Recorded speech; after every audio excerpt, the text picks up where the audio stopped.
যুক্তরাষ্ট্রে পড়তে বা সাংস্কৃতিক বিনিময় কর্মসূচিতে অংশ নিতে চাইছেন? তাহলে আপনার জন্য বড় পরিবর্তনের খবর।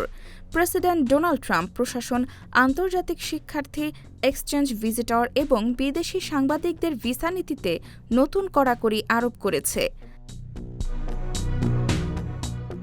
নতুন নিয়ম অনুযায়ী শিক্ষার্থীদের এফ ভিসা এবং সাংস্কৃতিক বিনিময় কর্মসূচির যে ভিসার সর্বোচ্চ মেয়াদ হবে 4 বছর।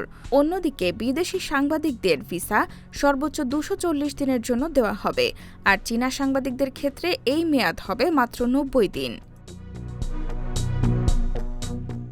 এছাড়া স্নাতকোত্তর পর্যায়ের আন্তর্জাতিক শিক্ষার্থীরা কর্তৃপক্ষের অনুমতি ছাড়া বিষয় পরিবর্তন বা অন্য শিক্ষা প্রতিষ্ঠানে হস্তান্তর হতে পারবেন না। পড়াশোনা বা প্রশিক্ষণ শেষ হওয়ার পর যুক্তরাষ্ট্রে থাকার জন্য আগে যেখানে 60 দিন সময় দেওয়া হতো, এখন তা কমিয়ে 30 দিন করা হয়েছে। ডিএইচএস বলছে, আন্তর্জাতিক শিক্ষার্থী ও অন্যান্য অভিবাসী ভিসাধারীর সংখ্যা দ্রুত বেড়ে যাওয়ায় কার্যকর নজরদারির স্বার্থেই এই পরিবর্তন আনা হয়েছে।